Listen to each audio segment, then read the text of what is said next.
finally, we've made it to the final part of this how to build a Polaroid camera in Blender. I hope you've enjoyed the process so far. This one's a doozy.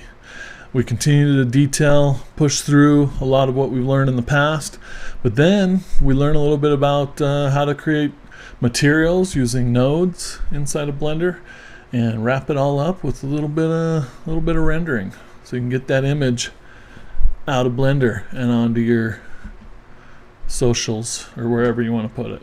So enjoy. All right, continuing on with the detailing. Now it's going to be a lot of duplications of what we've done in the previous videos, especially in part 3. So buckle up. I've gone ahead and cranked the speed up, really moving forward. I'm showing here that I've added an add-on that allows us to identify n-gons so that we can go in there and with the knife tool eliminate those. So that's a handy add-on to look into. Definitely recommend it.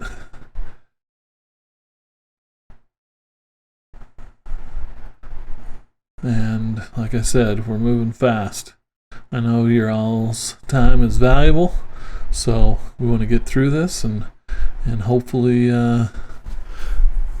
you'll be able to apply the knowledge you've learned in the past episodes to kind of see what's going on. You know, beveling edges with Command B, you know, going into subdivision mode to look at how things are holding up under those constraints. Focusing on this front tray, I mirrored that. Now you can see we've got some gaps that we need to be filled. And then this front tray here needs a lot of sharpening. There are lots of n-gons that need to be eliminated, edge loops that need to be added to kind of hold everything together. You know, inset that big n-gon in the back, slice in some new polys to eliminate those n-gons, like I said. Then we continue to go back into subdivision mode from time to time to check it out, see how things are holding up.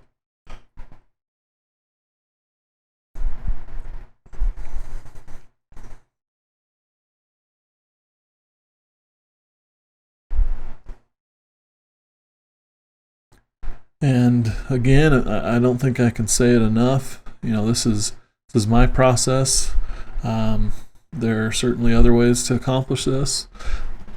You know, making nice, clean, mostly quad topology like this is going to make your models the most robust. If you ever decide to sell your models on TurboSquid or Envato or wherever, they're definitely going to give preference to models that are built like this.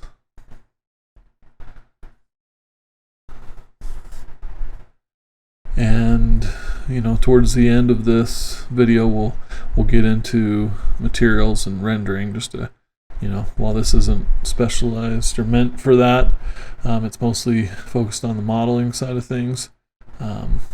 We will do a little bit of that, and there's always room to push things further. And then we're filling those gaps by selecting those edges, extruding those out, and then working to scale those in as best we can so that they're, I don't know, perpendicular. I think that's the right term. And then just pushing and pulling points around to get it where we want it. Checking it out in subdivision mode again. And then this reminds me that I have this little tab piece here that needed to be addressed. So I'm certainly one who will jump around from time to time as needed. You can see we've still got those gaps. So gone to that front face model, and I'm extruding some edges out to fill in those gaps. And this is similar to how the gaps would be filled in the actual plastic camera. So whenever you can do it the way it's done in real life, that's always a good thing.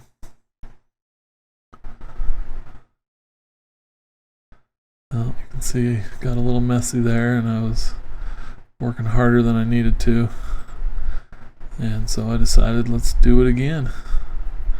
And keep things a little cleaner before we go sharpening that bottom edge. Make sure it's where it's supposed to be.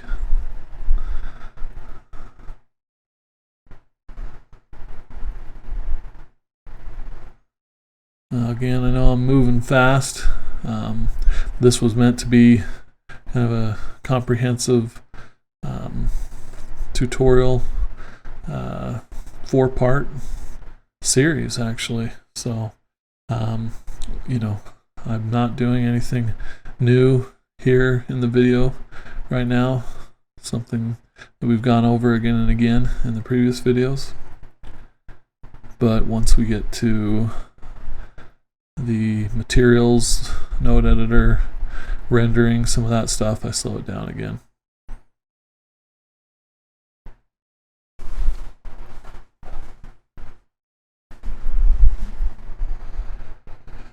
And you can see I go into orthographic mode when I really want to make sure that things are lining up accurately.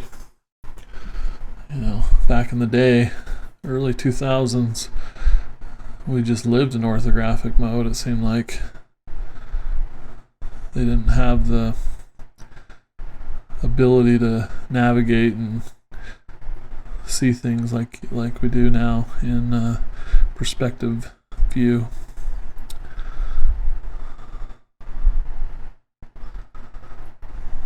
Moving fast. We're at I think 8 or 10 times real speed, so superhuman speeds. Apologize.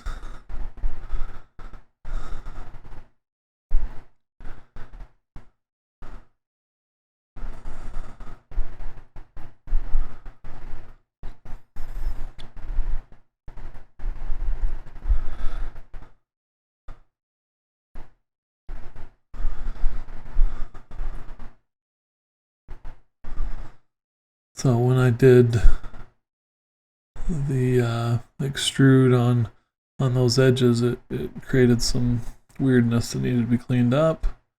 Once I got that all cleaned, I was able to create that kind of rainbow stripe waterfall piece there, finish that up. So it looks real fine.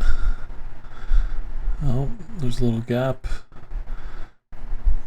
by the lens that I noticed, and just pull that up and see what we need to do to finish it up.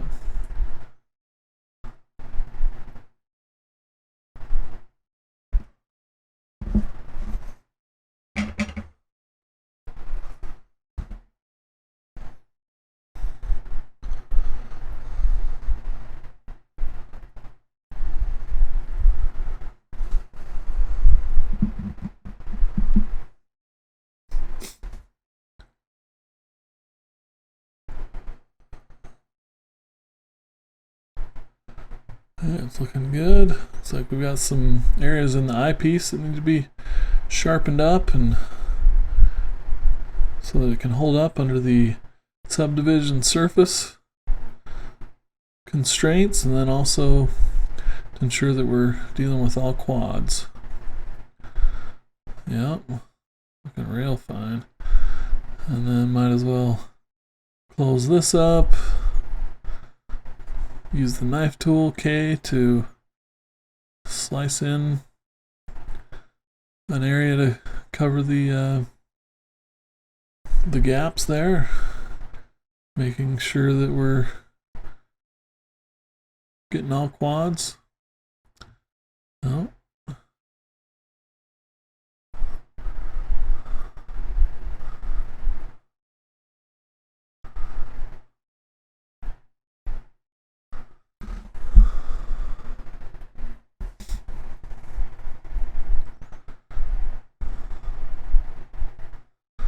And then, yep, continuing to notice areas that could be improved and adding new edge loops to make it work. Trying to think how exactly we want to do this. Yes. Because I really didn't want to bring another line up into the eyepiece again. Another row of edges. Just gotta delete some of the excess. Oh, still got another gap.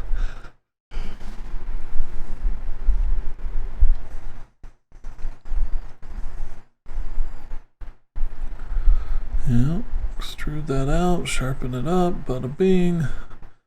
Now at this point it's looking real fine. Then we've got these little tabs that I sharpened earlier, but I decided, you know what, that's part of the plastic and it's part of the one piece. It's not just stuck on there, so we've got to make it one piece. And you may not want to go through this for your version, but just in case you do, this is how you do it. And so I decided to merge the vertices back together so that I was able to deal with simpler geometry, and then just slice in an area around the tab that is roughly the right size. Delete it, position the tab into place, do some pushing and pulling of edges and verts, and then because the tab is straighter and true, you know, I'm using that to as the base point as I merge the vertices and what have you.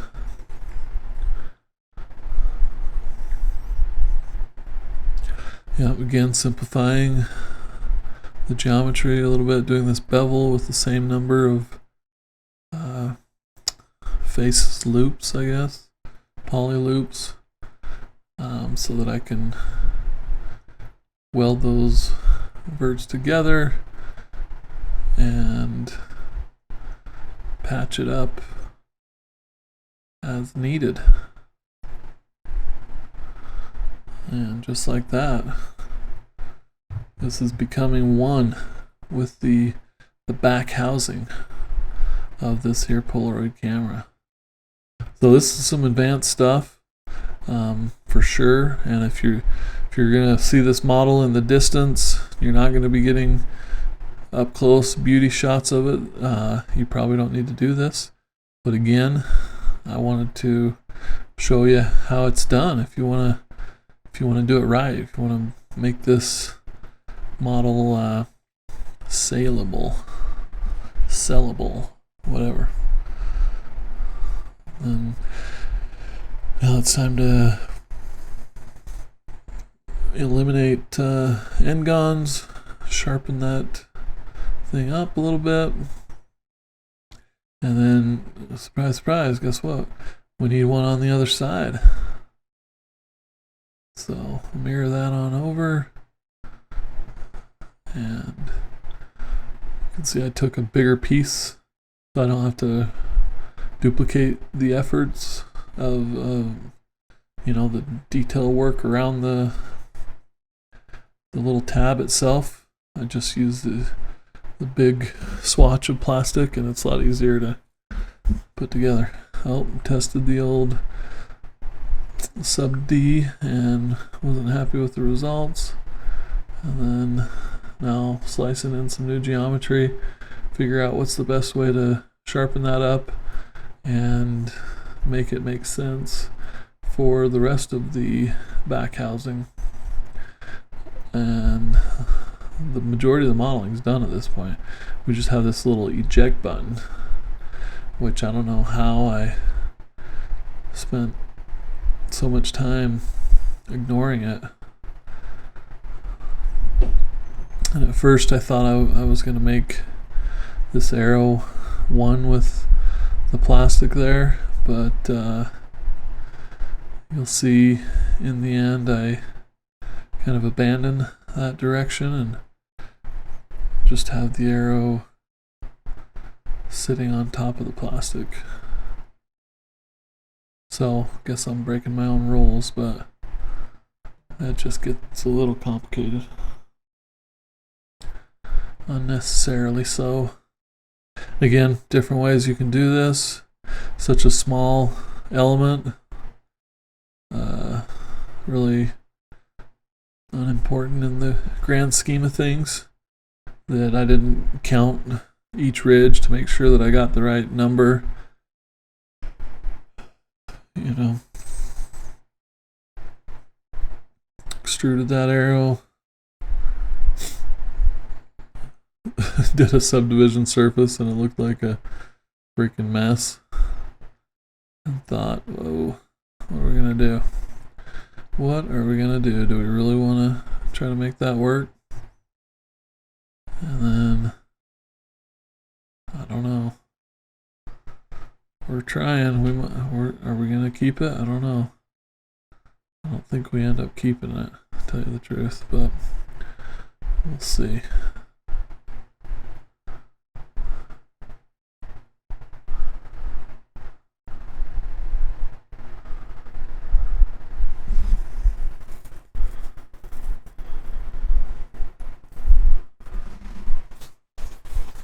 You know, and let's say I decide not to keep it, there's certainly ways to do it right and keep it as one piece of geometry.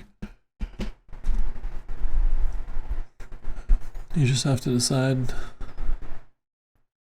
if it's worth it to you in the end. So there you go. See, I cut it and pasted it back on, melted it, dissolved everything. There you go. It's its own separate piece. And decided it's so small that we're going to go ahead and do it. But we will still make sure to sharpen it up and make sure there's all quads. But for now, I'm going to focus on these little ridges. Yeah, that looks a little mushy. What can we do to fix that mess? Add edge loops, how about that? What the heck? Edge loops galore. Oh, bevel those. Now we're looking sharp. Yeah, that will do. And look, can't even see that arrow from this distance. Now, got some lenses to take care of. Specifically, this viewfinder lens is still just a giant N-gon. So I separated that, made it its own piece of geometry, renamed it in the outliner, and got to thinking what's going to be the best way to make this mess work.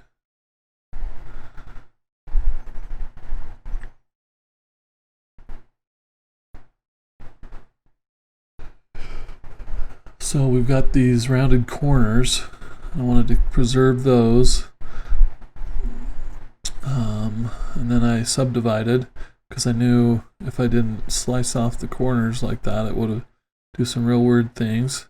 Then I selected the extra edges, dissolved those,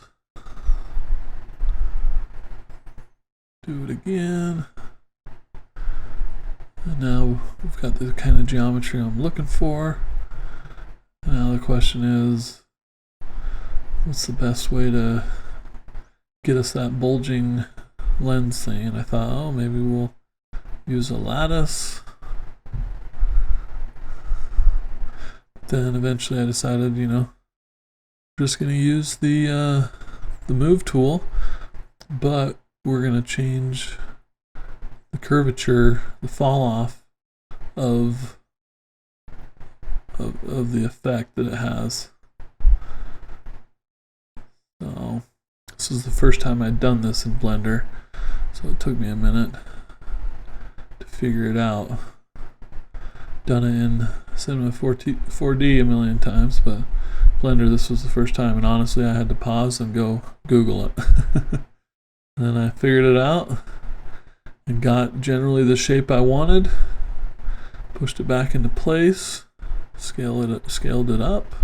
It's really starting to look like something here.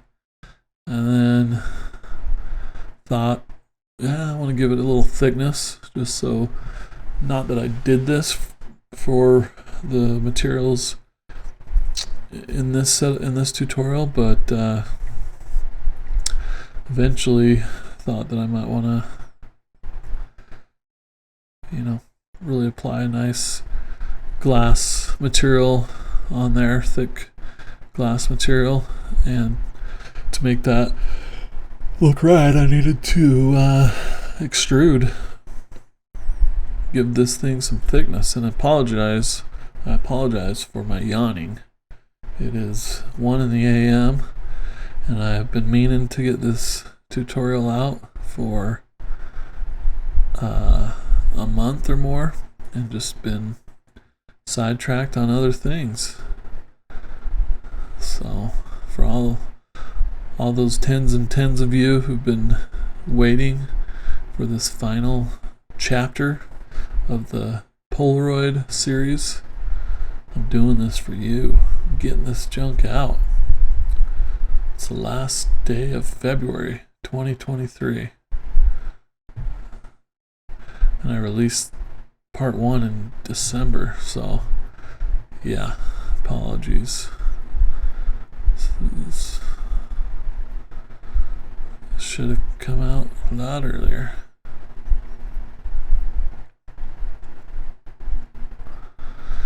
And just inspecting the model, see what needed to be done to ensure we don't have any weird holes. Shape, needed some finessing, if you will. Wasn't quite feeling it.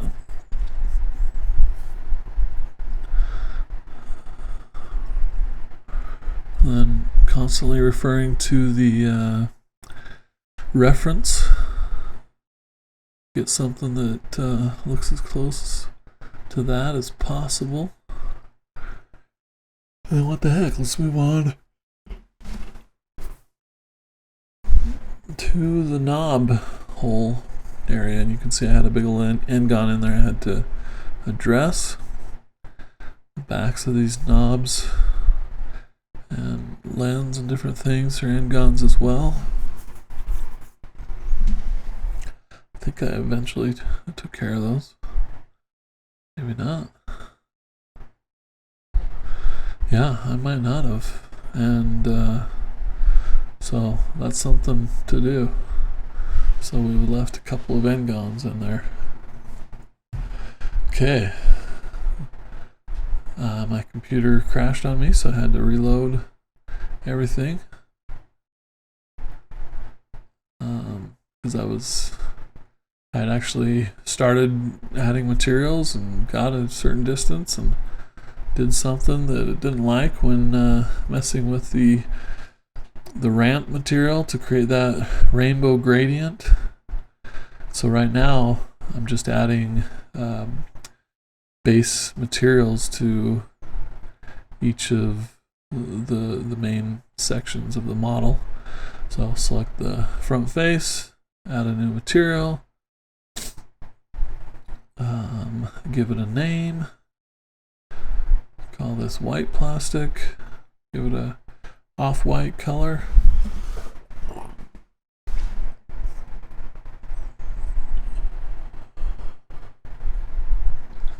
And then I'm going to select the polygons that make up this little inset piece that's like a sticker that says one step on it. And just selecting and deselecting polys, get us in the right neighborhood. It's a little tricky. But then once I have that selected, come on, I can go to my material tabs. Well, I got out of sub D mode because there were some issues there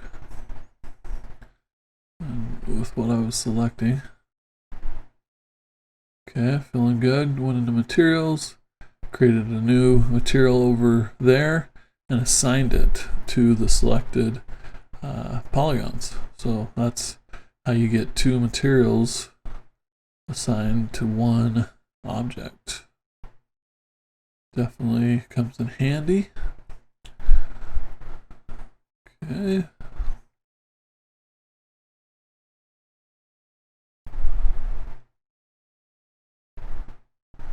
And then if you click on that little number, you'll get a new material because it was assigned to 3 different separate parts.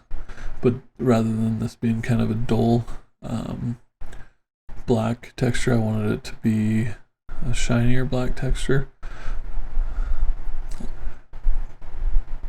And then I duplicated it, created a red plastic version for the little red button.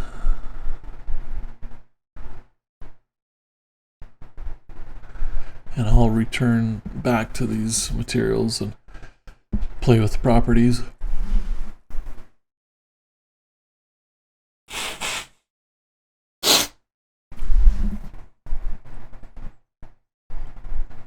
Okay, now for the lenses.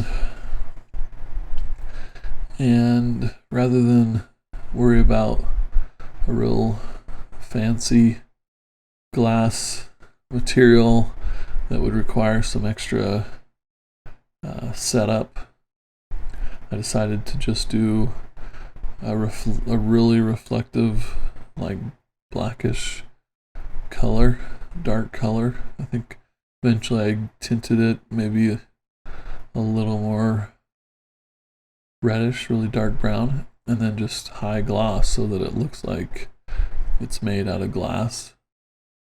But because there's a lot of dark stuff on the inside, you know, it looks like black glass almost. And so that's what I was going for.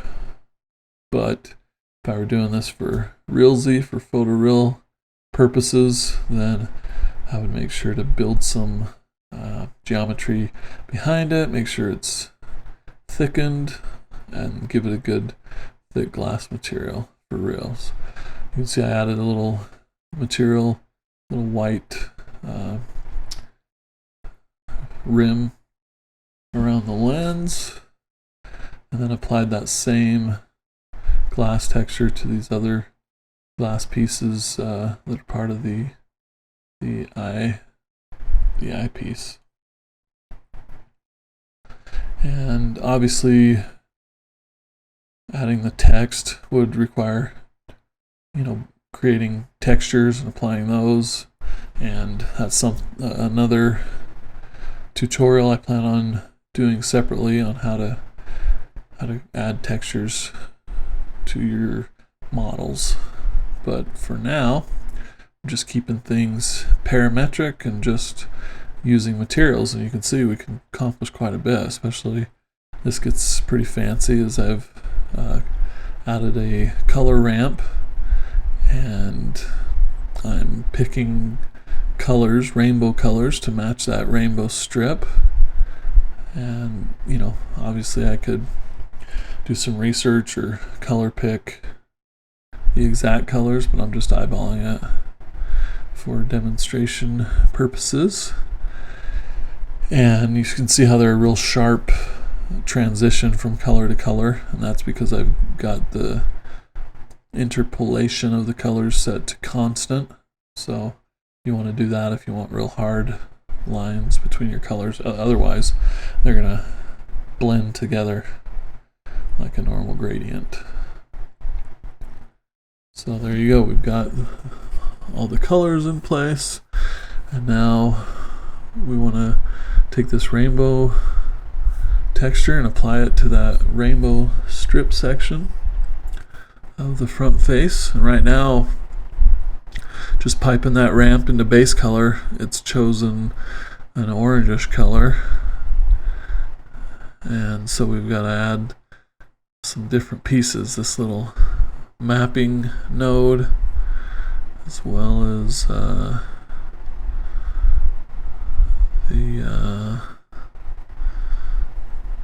other piece. I can't remember what it's called. I don't know, what was that?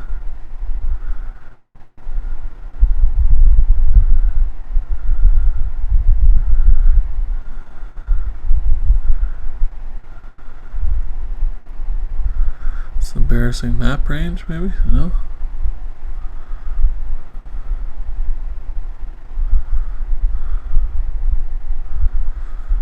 Decided to search for it because it just wasn't geometry. There we go. And then I didn't follow a tutorial for this, and this is the first time I did something like this in Blender. So this is me kind of experimenting, but I know I want to get something texture coordinate, yeah, until you can see getting the generated from the texture coordinated texture coordinate, piping it into vector. I told you it was late. And then playing with the location values to try to get that oriented. And I'm just working blind here. Do something to see that it seems to be turning the way I want it to. Oh, back it up. Just dialing this in, and I'm sure there are some out there just thinking, wow, this guy doesn't even know what he's doing. You just have to apply the Pythagorean theorem to it and everything will work just fine. You can see it crashed on me again, so thankfully I saved my progress and I was able to pick back up fairly quick. I was playing with some different options, like maybe from the texture coordinate try the UV option, but that wasn't moving, so back to generated. And maybe I shouldn't have kept all of this in this tutorial, but I think it is valuable sometimes to see that it's a process. It's sometimes when you're trying something new, something you haven't done in a particular application, that there's going to be some experimenting. And look, this is looking cool, and I almost thought, hey, let's just leave it like that. That's cool. But figured it out. Moving, pushing, pulling, turning, spinning. Oh man, it's getting close now. Oh, dialing it in. Oh yeah, buddy. Starting to get it figured out.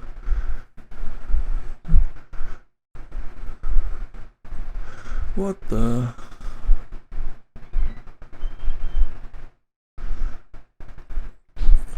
It's a little maddening, but I started to find some rhyme to my reason, if you will, and felt like, I was getting real close now, to the point where just making really small adjustments, nudging it a little by little until I find the right pieces, and I mess something up, but we can go back, good. Now we're just keying in values as we're dialing it in. And the beauty of this is you can use my exact values and plug them in, and you won't have to struggle through all this dialing and fine tuning and what have you. To the point where, we are so close now. Just a couple of percentage points off. Tweaking. going one direction then the other. Moving 0.01 at a time. Yeah, we're gonna call it here pretty quick. I think we got it.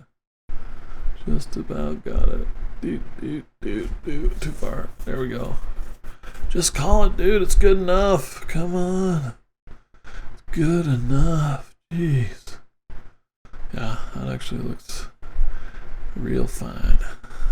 Real fine. So there you go. At that point, I added the basic materials, and now it's time to get us a quick render. And with all of this is just scratching the surface.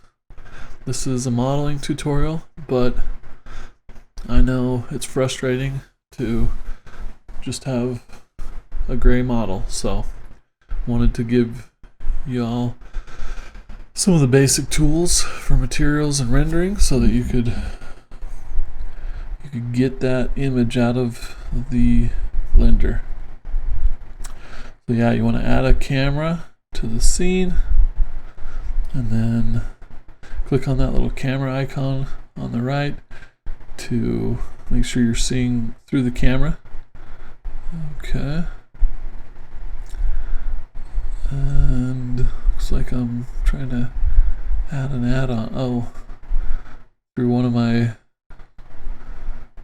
crashes, I lost the screencast keys that were showing the keyboard shortcuts in the bottom left there. So decided to set that back up. And for some reason it takes a minute to register. Oh, there it is, real tiny in the bottom left. And then scale that up. So here you go, a tutorial within a tutorial. How to set up the screencast stuff if you like. And wanted to make it nice and visible, so throw a blue background behind there. Okay, and see that camera, lock the camera to the view, so now when I move in the perspective window, I'm able to have the camera locked to the view, so the camera is actually moving as well. I added a plane, scaled it up just so the camera had something to sit on. And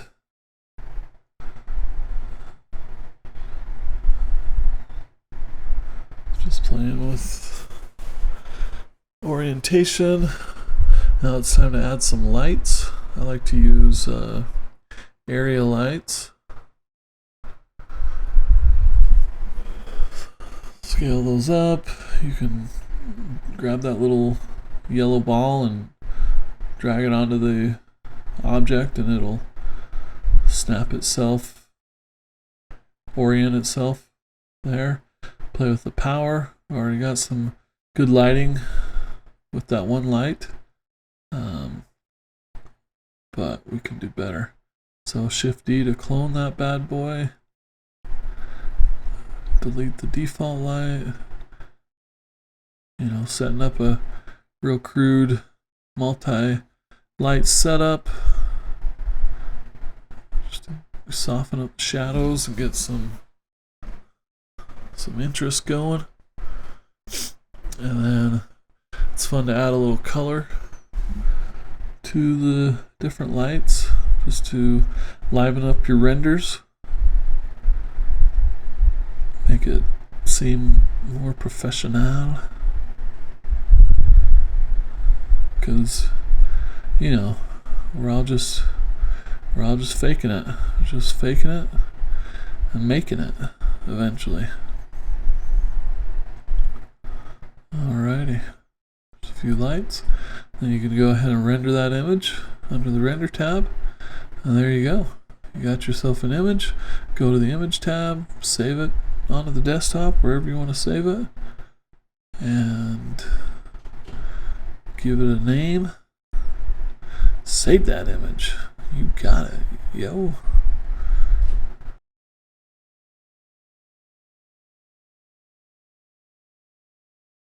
There you go. I hope you enjoyed that and you're able to learn a thing or two. Who knows? Well, there we go. This is the end of the series on how to build a Polaroid camera in Blender. Please, if it helped you, like, subscribe, follow us, check out all of our other videos, and go ahead and leave us a comment. Is there something that you want to dive into a little more deeply? Is there more on materials, maybe textures, lighting? You tell me, and we'll get her done. Till next time, create or die.